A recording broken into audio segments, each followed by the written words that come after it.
الله السميع العليم من الشيطان الرجيم من همزه ونفخه ونفثه. بسم الله الرحمن الرحيم. رب اشرح لي صدري ويسر لي امري واحلل عقدة من لساني يفقهوا قولي. ہم نے 33 آیات تک پڑھا تھا. اللہ رب العزت نے آدم علیہ السلام کی بات بیان فرمائی اور آگے ہمیں وَإِذْ قُلْنَا، اور جب کہا ہم نے لِلْمَلَائِكَةِ اسْجُدُوا، فرشتوں سے تم سجدہ کرو، لِآدَمَ، آدم علیہ السلام کو، فَسَجَدُوا، تو انہوں نے سجدہ کیا، إِلَّا، مگر ابلیس کے سوائے ابلیس کے سب نے سجدہ کیا. ابا، اس نے انکار کر دیا، سجدہ کرنے سے منع کر دیا. واستكبر، اور تکبر کیا. وکانا، اور تھا وہ من الکافرین، کافروں میں سے. اللہ تعالیٰ نے آدم علیہ السلام کو یہ بزرگی دی، فضیلت دی. اللہ نے فرشتوں کو آدم علیہ السلام کے آگے سجدے میں جھکا دیا. اس سے اس بات کا اندازہ ہوتا ہے کہ اللہ تعالیٰ نے آدم علیہ السلام کو کتنا رتبہ دیا. کہ سجدہ آج کے اس دور میں کسی اور کو کرنا جائز نہیں ہے. نبی علیہ السلام کے بعد صحابہ نے کہا کہ لوگ بادشاہوں کو سجدہ کرتے ہیں، کیا ہم آپ کو سجدہ کریں؟ رسول اللہ صلی اللہ علیہ وسلم کہ نہیں، اللہ کے سوا کسی کو سجدہ کرنا جائز نہیں. اگر میں کسی کو سجدہ کرنے کی اجازت دیں گا تو عورت کو یہ حکم دے گا کہ اپنے شوہر کو سجدہ کرے، بیوی کو یہ حکم ہوتا کہ شوہر کو سجدہ کرے. لیکن ہماری شریعت میں یہ سجدہ جائز نہیں ہے. یوسف علیہ السلام پر اس سجدے کے بارے میں قرآن مجید میں ملتا ہے، وَرَفَعَ أَبَوَيْهِ عَلَى الْعَرْشِ وَخَرُّوا لَهُ سُجَّدًا. سورہ یوسف میں کہ یوسف علیہ السلام کے والد اور ان کے بھائی ان کے آگے سجدے میں گر گئے. اب فرشتوں کا جو سجدہ تھا یہ بھی تعظیمی تھا. آدم علیہ السلام کی تعظیم کے لیے تھا، عبادت کے لیے نہیں تھا. یہاں ضمناً ایک بات آپ کو میں بتاتا چلوں، انشاءاللہ فائدہ ہوگا. ہماری گمراہی بہت زیادہ ہے. کراچی میں ہی کچھ گمراہ فرقے اس طرح کے ہیں، وہ یہ سورہ یوسف کی آیت ہے وَرَفَعَ أَبَوَيْهِ عَلَى الْعَرْشِ وَخَرُّوا لَهُ سُجَّدًا، کہ یوسف علیہ السلام کو جو سجدہ کیا تھا وہ اس کا انکار کرتے ہیں، اس سجدے کو نہیں مانتے. وہ کہتے ہیں یہ سجدہ یوسف علیہ السلام کو نہیں تھا، اللہ کو تھا. اگر ہم یوسف علیہ السلام کو سجدہ مان لیں تو شرک ہوگا. تو وہ کہتے ہیں کہ یہ سجدہ یوسف علیہ السلام کو نہیں تھا، قرآن کی آیت کا انکار کرتے ہیں اپنی عقل کی تعبیر پر. ہم کہتے ہیں کہ تمہارا فلسفہ ہی مان لیا جائے کہ یوسف علیہ السلام کو جو سجدہ تھا وہ شرک تھا. پھر یہ جو فرشتوں نے آدم علیہ السلام کو سجدہ کیا اس کو کیا کہو؟ کیا اس کو بھی شرک کہو گے؟ سارے فرشتوں نے شرک کیا. بات یہ نہیں کہ بات یہی کہ جو کچھ اللہ تعالیٰ نے جس طرح بیان کیا ہے ہم اسے منع ان تسلیم کرتے ہیں، ہم اس میں تعمیل نہیں کرتے، ہم اسے مانتے ہیں، ہم اسے تسلیم کرتے ہیں، کیونکہ یہ اللہ کا فرمان ہے. اللہ کا حکم یہاں تھا فرشتوں کو کہ آدم علیہ السلام کو سجدہ کرو، اور وہاں یوسف علیہ السلام کی تعظیم کے لیے وہ سجدہ تھا. بہرحال یہاں پر آدم علیہ السلام کی فضیلت بھی ثابت ہوئی کیونکہ فرشتوں نے انہیں سجدہ کیا. پھر ابلیس نے انکار کر دیا. اس آیت کو پڑھتے ہوئے سمجھ میں آتا کہ شاید ابلیس فرشتوں میں سے تھا. آج تک لوگ یہی سمجھتے تھے کہ یہ بھی فرشتہ تھا کہ اللہ فرماتا ہے ابلیس نے انکار کر دیا. ہم سورہ کہف میں پڑھتے ہیں، اکثر لوگ جمعے والے میں پڑھتے ہیں اور پڑھنی چاہیے. 24 گھنٹے ہوتے ہیں ہمارے پاس، مغرب سے لے کے کل مغرب تک پڑھ سکتے ہیں آپ سورہ کہف. سورہ کہف میں وَإِذْ قُلْنَا لِلْمَلَائِكَةِ اسْجُدُوا لِآدَمَ فَسَجَدُوا إِلَّا إِبْلِيسَ كَانَ مِنَ الْجِنِّ. یہی بات دہرائی گئی کہ جب اللہ تعالیٰ نے فرشتوں سے کہا کہ آدم علیہ السلام کو سجدہ کرو فرشتوں نے سجدہ کیا الا ابلیس نے انکار کر دیا. کان من الجن، وہ جنات میں سے تھا. ابلیس اصل میں جنات تھا، جنات کی نسل میں سے تھا. فرشتے نور سے پیدا کیے گئے ہیں، انسان مٹی سے بنایا گیا ہے، اور جنات کو اللہ تعالیٰ نے آگ سے پیدا کیا ہے. لیکن ابلیس عبادت کی وجہ سے فرشتوں کے ساتھ رہنے لگا تھا. مختلف لوگوں نے اس کے مختلف نام بیان کیے ہیں. بعض نے کہا کہ اس کا نام عزازیل تھا، بعض نے کہا کہ اس کا نام حارث تھا. یہ اللہ کا نیک بندہ تھا، لیکن جب اس نے سجدہ نہیں کیا، انکار کر دیا، ابا انکار کیا سجدے سے. شیطان نے پتہ کیوں انکار کیا؟ اپنی عقل کی وجہ سے. دوسرے مقام پر یہ بات آئے گی، جب ابلیس نے سجدہ نہیں کیا تو اللہ نے پوچھا ماں منع آتا ان تسجد لما خلقت بیدی. اللہ نے کہا کہ اے ابلیس، جس کو میں نے اپنے ہاتھ سے بنایا ہے، اللہ کے ہاتھ ہیں لیکن ہماری طرح نہیں ہے. لیس کمثلہ شیء، اللہ کے مثل کچھ بھی نہیں. بس ہمارا ایمان ہے کہ اللہ کے ہاتھ ہیں، کسی مخلوق کی طرح نہیں. ہم اللہ کے ہاتھوں کو مانتے، کوئی تعویل نہیں کرتے. اللہ نے کہا کہ ماں منع کا تسجد لما خلقت بیدی. اللہ نے کہا کہ جس کو میں نے اپنے ہاتھوں سے بنایا تو نے اسے سجدہ کیوں نہیں کیا؟ کہنے لگا قال ابلیس نے کہا انا خیر منہ خلقتنی من نار وخلقتہ من طین، میں اس سے بہتر ہوں، میں آگ سے بنا ہوں، یہ مٹی سے بنا ہے. اس وجہ سے اس نے انکار کیا. اس کی عقل میں یہ بات نہیں آئی کہ میں افضل ہوں، میں اس سے بہتر ہوں، میں اس کو سجدہ کیوں کروں. اور دیکھیں آپ اوپر چھت پہ چلے جائیں اور مٹی جو رکھیں، مٹی نیچے گری جائے گی، مٹی نیچے گری جائے گی نا. زمین پر بیٹھ کر ماچس کی تیلی جلائے، آگ اوپر جائے، آگ اوپر جاتی ہے، مٹی نیچے آتی ہے. تو شیطان نے بھی اپنی عقل استعمال کی. اللہ کے حکم کے مقابلے میں سب سے پہلے اپنی عقل استعمال کرنے والا شیطان ہے. ورنہ اللہ کا حکم تھا وہ سجدہ کر دیتا. ہمارے یہاں بھی بس اوقات ایسا ہوتا ہے کہ اللہ کی بات آتی ہے، نبی صلی اللہ علیہ وسلم کی بات آتی ہے، ہم کہتے ہیں حدیث جو ہے قرآن کی آیت ہماری عقل میں نہیں آ رہی، ہماری عقل میں تو نہیں آ رہی، ہم تو نہیں سمجھ رہے. تمہاری عقل میں نہیں آ رہی تو تمہارا قصور ہے. اللہ کی بات سچی ہے، اللہ کے پیغمبر صلی اللہ علیہ وسلم کی بات سچی ہے. اللہ کی بات کے مقابلے میں عقل کو استعمال کرنا یہ شیطان کا کام ہے، یہ ایمانداروں کا کام نہیں ہے. اس نے انکار کر دیا، تکبر کیا. تکبر کیا ہوتا ہے؟ تکبر آپ اچھا کپڑا پہنتے ہیں، اچھا لباس پہنتے ہیں، اچھی چپل پہنتے ہیں، یہ تکبر نہیں ہے. حدیث مثال یہ بات بطر الحق، حق کو جھٹلا دینا، حق کا انکار کرنا، یہ تکبر ہے. اب حق کیا تھا؟ اللہ کا حکم حق تھا، اللہ کی بات حق تھی، تو شیطان نے حق کا انکار کر دی، یہ تکبر ہے. اب ایک شخص بڑی عاجزی کرتا ہے، بڑا دھیمے لہجے میں بات کرتا ہے اور بہت آہستہ آواز میں گفتگو کرتا ہے، بڑا اچھا اخلاق ہے، لیکن قرآن کی کسی آیت کو نہیں مانتا، تو یہ تکبر ہے. ہم سمجھتے ہیں بڑا دھیما مزاج ہے، بڑا اعلیٰ اخلاق ہے، لیکن شریعت کی نگاہ میں یہ متکبر ہے. الکبر بطر الحق، تکبر کی دو علامتیں ہیں، ایک حق کا انکار کرنا، دوسری وقت النار، لوگوں کو حقیر سمجھنا، لوگوں کو حقیر سمجھنا. اگر اللہ نے آپ کو مال دے دیا ہے، آپ کم مال والے کو حقیر سمجھیں، یہ صحیح نہیں. اللہ نے آپ کو علم دے دیا ہے، آپ کم علم والے کو حقیر سمجھیں، یہ بھی صحیح نہیں.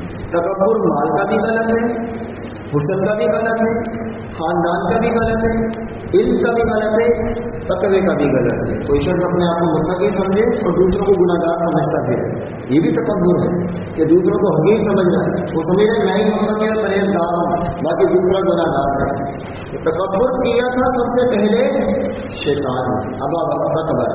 تو یہ شیطان کی صفات ہیں، اللہ کے حکم کا انکار کرنا اور تکبر کرنا. کیوں کیا تھا اس نے ایسا؟ وَكَانَ مِنَ الْكَافِرِينَ، وہ نافرمانوں میں تھا. اللہ کے علم میں پہلے سے تھا کہ یہ کافر ہے، لیکن دیکھیں جب تک وہ اللہ کا فرما بردار رہا، اللہ نے اسے فرشتوں میں رکھا، فرشتوں کے ساتھ رکھا. پھر اللہ نے اسے نکال دیا، تَخْرُجْ مِنْهَا مَيْنَةَ الرَّجِيمِ، یہاں سے نکل جا تم مردود ہے، یہاں سے نکل تم مردود ہے. اب ایک لمحے کے لیے میری بات کا برا نہیں منائیے گا، کبھی کبھی کوئی چیز ہمارے خلاف آتی ہے نا، قرآن کی کوئی آیت یا حدیث، تو پتہ ہے شیطان ہمیں کیا وسوسہ ڈالتا ہے؟ شیطان ہمیں یہ وسوسہ ڈالتا ہے کہ ہمارے خلاف بات تھی، شیطان ہمیں یہ وسوسہ ڈالتا ہے کہ یہ بات ہمارے خلاف ہے۔ مثلا میں بد اخلاق ہوں، اب آپ مجھے اخلاق پر کوئی حدیث سنائیں، اب شیطان مجھے وسوسہ ڈالے گا یہ میرے خلاف بات کر رہا ہے، یہ میرے خلاف بات کر رہا ہے۔ ہونا تو یہ چاہیے، مجھے یہ سمجھنا چاہیے کہ یہ میں حدیث کے خلاف ہوں، میرا عمل حدیث کے خلاف ہے، لیکن میں سوچتا ہوں کہ یہ بندہ میرے خلاف بات کر رہا ہے، یہ میرے لیے حدیث سنا رہا ہے۔ ایسا نہیں ہے، جو آیتیں اور احادیث ہیں اگر وہ ہمارے خلاف آ رہی ہیں تو اس کا مطلب کہ ہم ان کی مخالفت کر رہے ہیں۔ اب یہ ایک نقطہ ہے جو میں سمجھانا چاہ رہا ہوں، اگر یہ نقطہ سمجھ میں آ گیا نا، انشاءاللہ اللہ کی توفیق سے آپ کبھی بھی نماز نہیں چھوڑیں، زندگی میں کچھ بھی ہو جائے اب نماز نہیں چھوڑیں۔ شیطان نے سجدے کا انکار کیا تھا، نہیں کیا تھا، کس کو نہیں کیا تھا؟ آدم علیہ السلام۔ حکم کس کا تھا؟ اللہ کے حکم پر شیطان نے ایک سجدے کا انکار کیا تھا، وہ بھی اللہ کے بندے کو ایک سجدے کا انکار کیا تھا۔ اللہ نے فرمایا فاخرج منها فإنك رجيم، یہاں سے نکل جا تو مردود ہے، وإن عليك لعنتي إلى يوم الدين، قیامت کے دن تک تجھ پر لعنت ہے، ایک سجدے کے انکار کی وجہ سے، ایک سجدہ نہ کرنے کے۔ میں اور آپ اگر فجر کی نماز نہ پڑھیں، صرف فرض لے لیں، فرض 2 رکعتیں ہیں نا، ایک رکعت میں 2 سجدے ہیں، اگر ہم فجر کی نماز نہ پڑھتے ہم نے 4 سجدے نہیں کیے، کس کو نہیں کیے؟ آدم علیہ السلام کو یا اللہ کو؟ اللہ کو سجدوں کا انکار کیا، ہم نے اپنے عمل سے انکار کیا۔ ہم جب نماز چھوڑتے ہیں نا تو ہم سجدوں کا انکار کر رہے ہیں، اللہ کہہ کے جھکنے کا انکار کر رہے ہیں۔ اب سوچیں کہ شیطان بڑا مجرم ہے یا میں؟ بس یہ نقطہ سمجھ میں آ جائے گا پھر آپ نماز نہیں چھوڑیں۔ جب ایک سجدے کی وجہ سے شیطان مردود بن سکتا ہے، میں دن رات میں کم از کم فرض رکعتوں کو ہلوں تو 17 بنتی ہیں، 2 فجر کی، 4 ظہر کی، 4 عصر کی، 3 مغرب کی، 4 عشاء کی، 17 رکعتیں، ایک رکعت میں 2 سجدے، اور ٹوٹل 34 سجدے روزانہ میں اللہ کو نہیں کرتا، اس نے ایک زندگی میں ایک بار نہیں کیا تھا آدم علیہ السلام کو، میں 34 روزانہ نہیں کرتا، میرا جرم زیادہ بڑا سکتا ہے کچھ، پھر مجھے نماز چھوڑنا بڑا گراں گزرے گا۔ جبھی تو کہا من ترک الصلاۃ متعمدا فقد کفر بها، جو شخص جان بوجھ کر نماز چھوڑتا ہے وہ کھلا ہوا کفر کرتا ہے۔ تو یہ ہم قرآن پڑھ رہے ہیں نا، کچھ نہ کچھ تو تبدیلی ہونی چاہیے نا، تو یہ انشاءاللہ ہم ارادہ کریں کہ آج کے بعد اگر ہمیں چھٹی تھی، کبھی 3 پڑھنی، کبھی 4 پڑھنی، کبھی 2 پڑھنی، کبھی 1 پڑھنی، آج کے بعد نہیں چھٹیں گے انشاءاللہ۔ وقلنا، اور کہا ہم نے، یا آدم، اے آدم، اسکن، ٹھہر جائے، انت تو وزوجک، اور تیری بیوی، الجنت، جنت میں، وکلا، اور تم دونوں کھاؤ، منہا، اس میں سے، رغدا، بفراغت، حیث، جہاں سے چاہو، شئتما، تم دونوں چاہو، ولا تقربا، اور مت قریب جانا تم دونوں، ہذہ الشجرۃ، اس درخت سے، فتکونا من الظالمین، ورنہ تم دونوں ہو جاؤ گے ظالموں میں سے۔ اللہ تعالیٰ نے آدم علیہ السلام کو پیدا کیا، آدم علیہ السلام اکیلے سے، تنہا تھے نا، آدم علیہ السلام سے اللہ نے ان کی بیوی کو پیدا کیا، آدم علیہ السلام کی پسلی سے پیدا کیا۔ پسلی ٹیڑھی ہوتی ہے، صحیح مسلم کی روایت ہے کہ عورت کو پسلی سے پیدا کیا گیا، آدم علیہ السلام کی پسلی سے پیدا کیا۔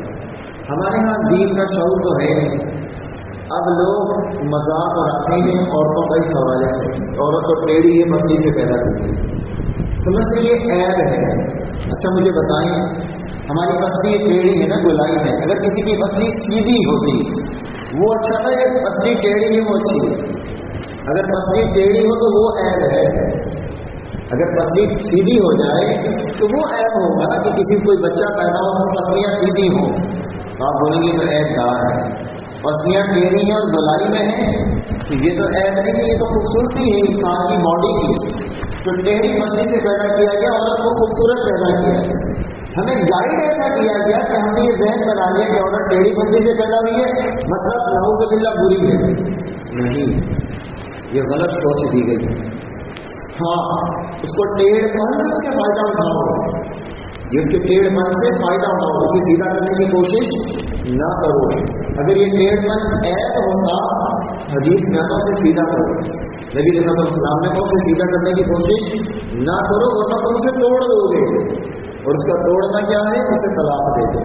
اسے مسلم کے کہا ہے عورت کا ٹیڑھا پن اس کی خوبصورتی ہے کیونکہ وہ پتلی سے پیدا کر گئی ہے، اور اللہ تعالیٰ نے اسے یہ حسن و جمال دیا ہے کہ اس کو آدم کی پتلی سے پیدا کیا.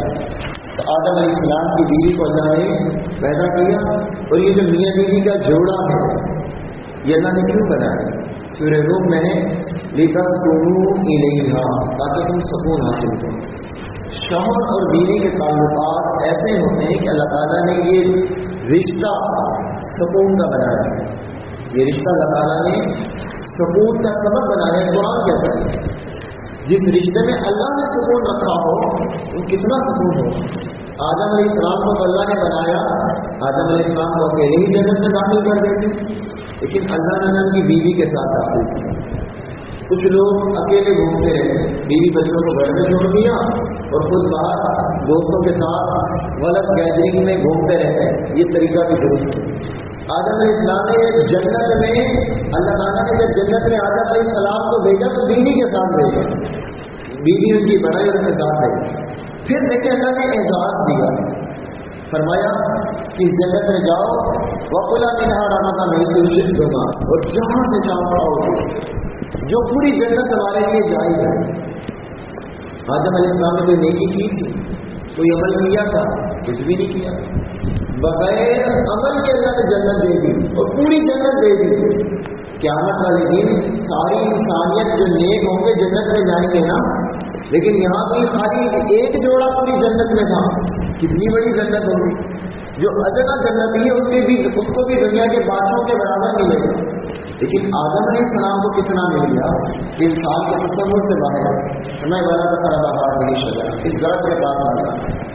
اللہ تعالیٰ نے درخت سے روک دیا. وہ کون سا درخت تھا یہ نہیں بتایا. ہمارے یہاں پتہ کیا کہتے ہیں؟ لوگ کہتے ہیں گندم کا درخت. گندم کا درخت بھی نہیں ہے. جنہوں نے گندم دیکھی ہے نا، گندم کی بالیاں ہوتی ہیں، چھوٹے چھوٹے سے پودے ہوتے ہیں، درخت نہیں ہوتا. یہ کون سا درخت تھا یہ نہیں بتایا جاتا ہے. لوگوں کے اقوال ہیں لیکن صراحت نہ اللہ نے بتائی نہ اللہ کے رسول نے بتائی. ہوا کیا؟ فرمایا والا فکر بہادی شجر تھا، اس درخت کے پاس آ جانا پتہ کو نہ ملا ظالم تو ظالم میں سے ہوتا. اللہ نے منع کر دیا کہ وہاں نہیں جانا. فَأَزَلَّهُمَ الشَّيْطَانُ، چنانچہ پھسلا دیا ان دونوں کو شیطان نے، انہا کس سے پھیلا دیا؟ اس درخت سے.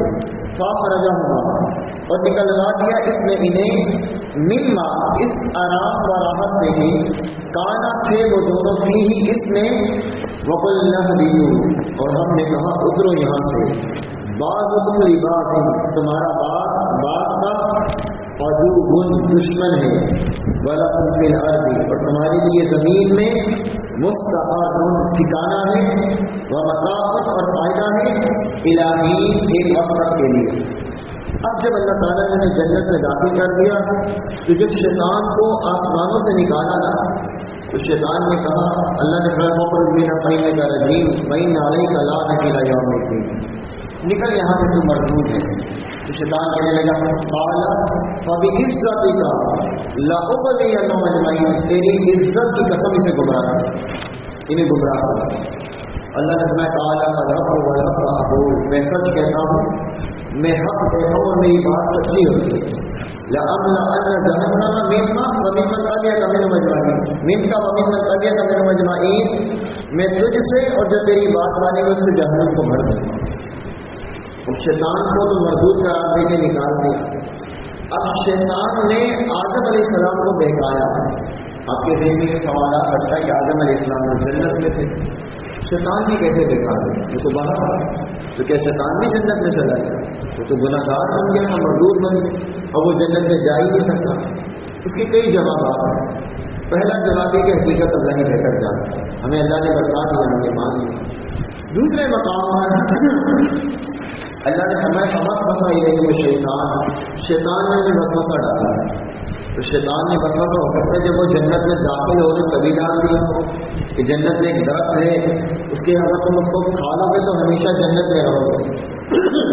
جیسے کوئی شخص لاہور جا رہا ہو اور آپ کو کہیں گے کہ فلاں سے نہیں ملنا، وہ بڑا خطرناک بندہ ہے، آپ کے دل میں ڈر پیدا ہو جاتا ہے کہ مجھ سے نہیں ملنا۔ اب آپ وہاں جائیں اور اس بندے سے نہ ملا واپس آ جائیں تو آپ سے کہا کہ اس سے کیوں نہیں مل رہا؟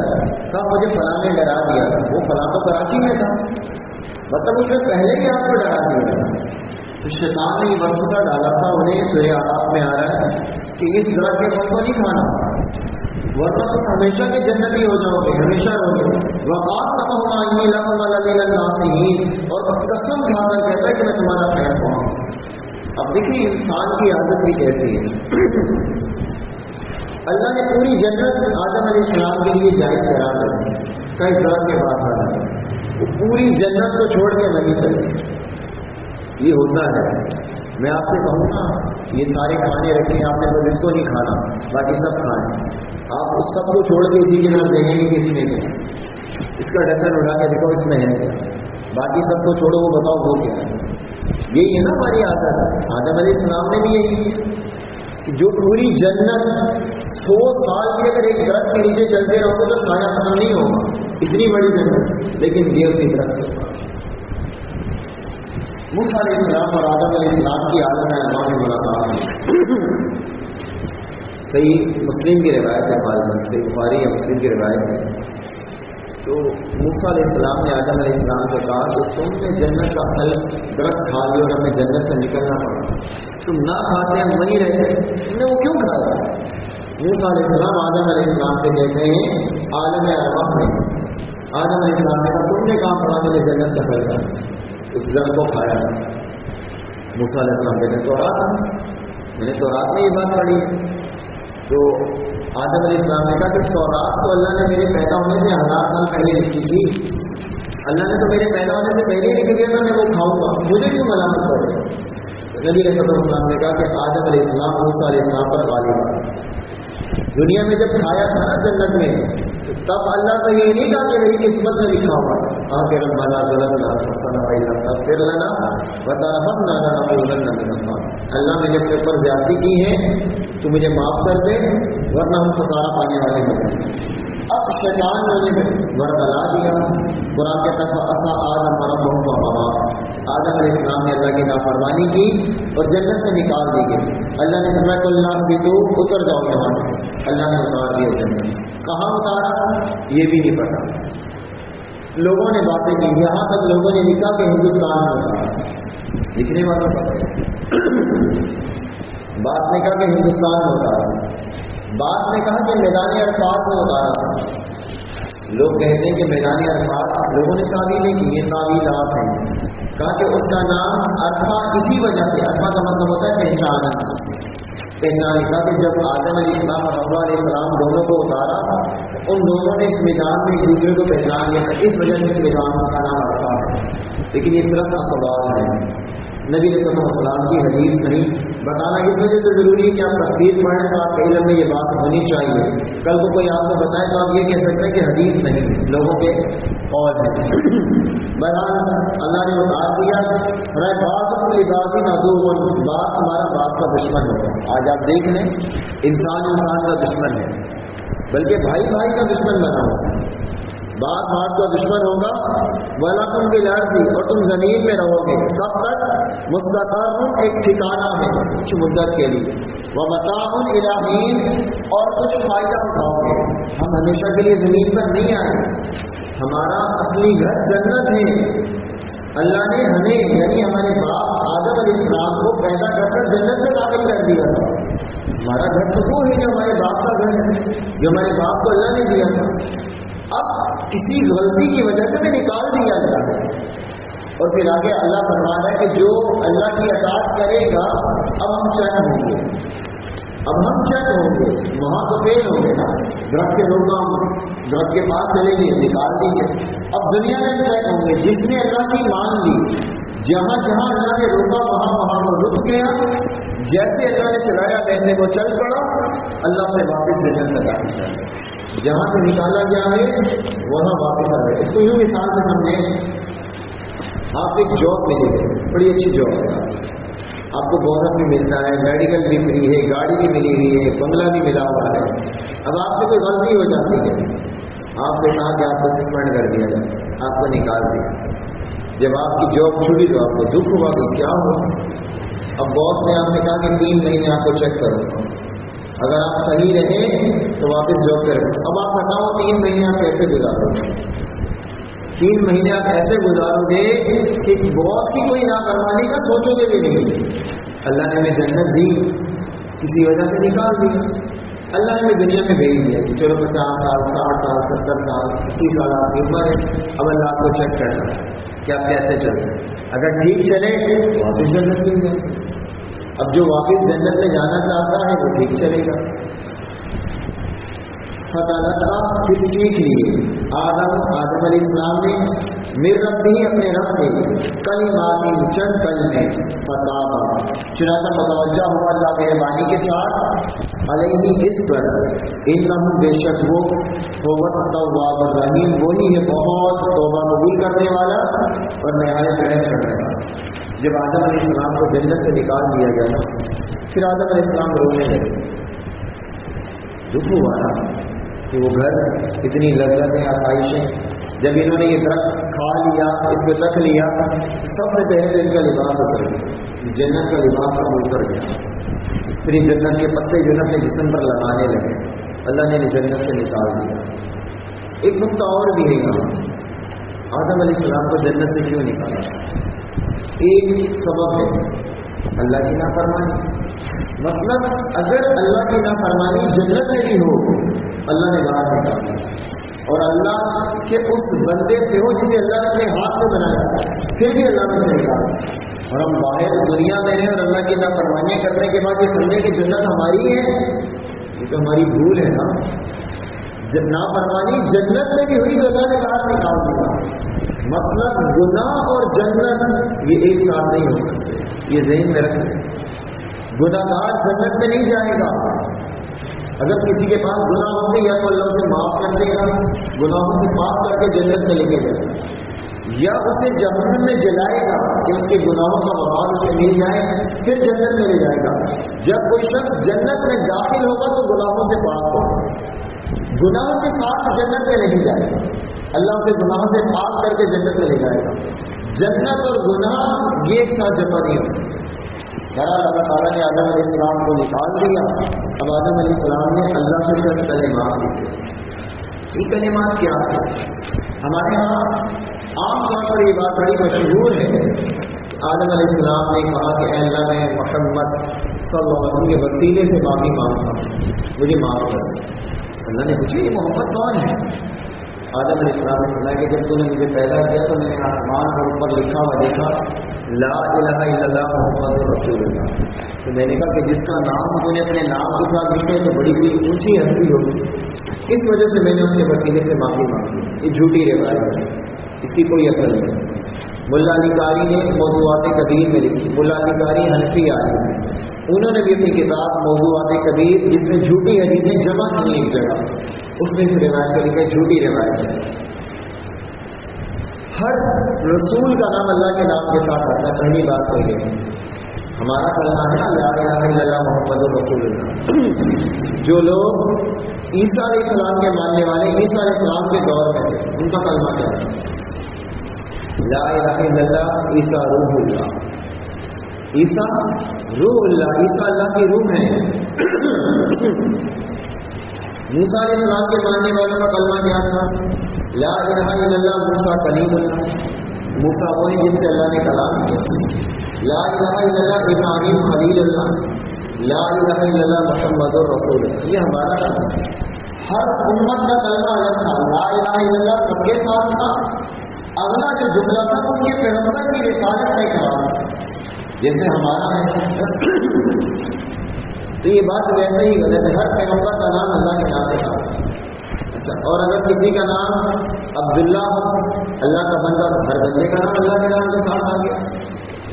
یہ روایت جھوٹی ہے.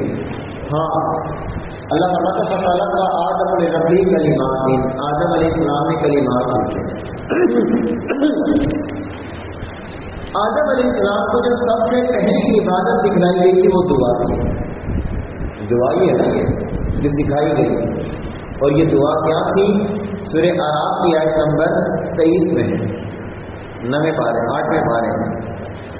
کہا آدم علیہ السلام نے ربنا، اے ہمارے رب، ظلمنا انفسنا، ہم نے اپنے پر ظلم کیا. ربنا ظلمنا انفسنا وان لم تغفر لنا وترحمنا، اگر تمہیں معاف نہیں کرے گا، ہم پر رحم نہیں کرے گا، لنکونن من الخاسرین، تو ہم خسارہ پانے والے ہو جائیں گے. جب یہ کلمات کے سکھائے بھی اللہ نے تھے، سکھائی بھی اللہ نے تھی کہ یہ کلمات ہو. فتاب علیہ، پھر اللہ ان پر مہربانی کے ساتھ متوجہ ہوا اور فرمایا انہ هو التواب الرحیم، اور فرمایا کہ اللہ تعالیٰ بہت زیادہ گناہ توبہ کو قبول کرنے والا اور رحم کرنے والا. اب اللہ نے فرمایا کہ اللہ بھی تو ہم نے کہا کرو یہاں. اللہ نے نکالا ہمیں جنت سے، میں منہا یہاں سے، جمیعت سب کے سب. کون تھے یہ سب کے سب؟ ایک تو آدم تھے، آدم علیہ السلام سے، ایک حوا علیہ السلام سے. تیسرا کون؟ جمیعت جو کہ جمع کا سیدھا ہے. تیسرا کون؟ شیطان. شیطان کو بھی آسمانوں سے اتار دیا، شیطان بھی آسمانوں سے رہے، اسے بھی زمین پر اتار دیا. آدم علیہ السلام کو جنت سے نکال دیا گیا اور اسے شیطان کو اتار دیا. اچھا آدم علیہ السلام جنت میں رہے کتنا تھے؟ اس کی بھی صراحت ہے. یہاں صحیح مسلم کی حدیث ہے کہ اللہ تعالیٰ نے آدم علیہ السلام کو جمعے والے دن پیدا کیا، جمعے والے دن ہی وہ جنت میں داخل ہو گئے اور جمعے والے دن ہی نکال دیے. بات مفسروں کے اخبار ہے کہ 130 سال وہ جنت میں رہے، اور بعضوں کا قول یہ نہیں کہ صبح میں جنت میں داخل ہوئے تھے دوپہر میں نکال دیے، جس دن داخل ہوئے اسی دن نکال دیے. اس کی حقیقت بھی اللہ ہی جانتا. بہرحال اللہ نے فرمایا کہ یہاں سے نکل جاؤ. اب دیکھیں نقطہ بڑا اہم، فإما، پھر اگر یأتینکم، آئے تمہارے پاس، منی، میری طرف سے، خدا کی کوئی ہدایت. اللہ نے آدم علیہ السلام کو اور حوا کو زمین پر اتارا اور فرمایا کہ تمہارے پاس میری طرف سے ہدایت آئے گی. ہدایت کہاں سے آئے گی؟ اللہ کی طرف سے. لوگ نہیں بنائیں گے. ہمارے یہاں تو مرضی کی کتابیں لکھ کر فقہ بنائی گئی نا، ملفوظات بنائی گئی، فقہیں بنائی گئی کہ یہ مسئلہ یوں ہے یوں ہے. نہیں، ہدایت اللہ کی طرف سے آتی ہے. فرمایا فمن تبع، جو مانے گا، جس نے پیروی کی، ہدایت میری ہدایت کی، جس نے میری ہدایت کو مان لیا. اب میں نے وہی بات آپ کو مثال سمجھائی تھی نا کہ آپ جاب میں سے آپ کو نکال دیا گیا، اب آپ کو سسپینڈ کیا گیا اور آپ کو کہا کہ 3 مہینے آپ کو چیک کریں گے کیا کیسے چلتے. اب اللہ فرماتا ہے کہ تم اترو، تمہارے پاس میری طرف سے ہدایت آئے گی، جس نے اس ہدایت کو مانا فلا خوف، اس پر کوئی خوف نہیں ہوگا، وہ اب عمل میں آ جائے گا. علیہم، ان پر، ولا هم یحزنون، اور نہ وہ غمگین ہوں. جس نے اللہ کی طرف سے آئی ہوئی ہدایت کو مان لیا وہ نہ خوف ہوں گے نہ غمگین ہوں گے. مانا یہ کہ وہ دوبارہ جنت میں آ جائے. جنت میں وہی آئے گا جو اللہ کی طرف سے آئی ہدایت کو مانے گا. باپ دادا کی نہیں، برادری کی نہیں، بڑوں لیڈروں کی نہیں، اللہ کی طرف سے آئی ہوئی ہے. قرآن کے الفاظ براگے ہمیں والذین کفروا، اور وہ لوگ جنہوں نے انکار کیا، وکذبوا، اور جھٹلا دیا، بآیاتنا، ہماری آیت. پہلے کیا تھا؟ ہدایت کو. پہلی آیت میں کہا تھا ہدایت کو. دوسری آیت میں فرمایا کہ جس نے ہماری آیتوں کو جھٹلایا، مطلب آیتیں ہی ہدایت ہیں. ہدایت اللہ کی آیتیں ہیں، اللہ کا کلام ہے. اولئک اصحاب النار، یہ اصحاب النار ہے، یعنی جہنم والے ہیں، آگ والے ہیں. نار کہتے ہیں آگ کو. ہم فیہا خالدون، یہ اس میں ہمیشہ رہیں گے، یہ اس میں ہمیشہ ہمیشہ رہیں گے. یہ اصحاب النار ہے.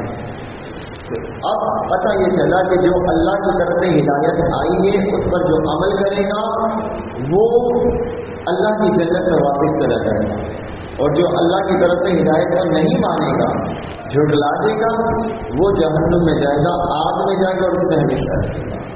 اللہ تعالیٰ ہم سب کو توفیق دے کہ ہم اللہ کی نازل کردہ ہدایت کو مانیں، آمین۔ اس سوال جب آپ کے ذہن میں ہو تو آپ پوچھیں۔ ابھی آیت بنی اسرائیل کی شروع ہو رہی ہے۔ بنی اسرائیل کی بہت ساری ترتیب سے آیات آئیں گی انشاءاللہ۔ تھوڑا سا تعارف انشاءاللہ اگلی کلاس میں پیر والے دن کی آپ کو بنی اسرائیل کے بارے میں بتائیں گے کہ بنی اسرائیل کیا ہے۔ ہمارے ہاں گمراہی کا بڑا راز ہے۔ ہمارے ایک فرقہ ایسا بھی ہے جو یہ باور کراتا ہے کہ بنی اسرائیل کو برا نہ کرو، کیونکہ قرآن کی آیت ایسی بھی ہے نا، یا بنی اسرائیل اذکروا نعمتی التی انعمت علیکم وانی فضلتکم علی العالمین، کیا بنی اسرائیل میری نعمت یاد کرو، میرے تمہیں تمام جہانوں پر فضیلت دی۔ اس آیت کو سنا کر وہ کہتا ہے یہودیوں کو تو بڑی فضیلت حاصل ہے، وہ بنی اسرائیل ہے، ان کی بڑی فضیلت قرآن میں ہے۔ ہم بتائیں گے کہ قرآن میں یہ آیت کب نازل ہوئی تھی اور اس کے بعد کیا ہے کہ اللہ فرماتا ہے کہ بنی اسرائیل پر لعنت بھی کی گئی۔ بنی اسرائیل پر اللہ تعالیٰ نے لعنت بھی کی، کیوں تھے، کیا سبب تھے، بنی اسرائیل کون تھے، ان کی تھوڑی سی ہسٹری انشاءاللہ بتائیں گے۔ موضوع سننے سے تعلق رکھتا ہے، تھوڑی سی انٹرسٹ بھی ہوتا آدمی کہ بنی اسرائیل کے حالات اور واقعات اس علم میں آئیں گے انشاءاللہ۔ اللہ تعالیٰ نے بھی ہمیں بتائے ہیں، اگلی کلاس میں انشاءاللہ پیر والے دن پڑھیں گے۔ آج کوئی سوال آپ کے ذہن میں ہو تو آپ پوچھیں۔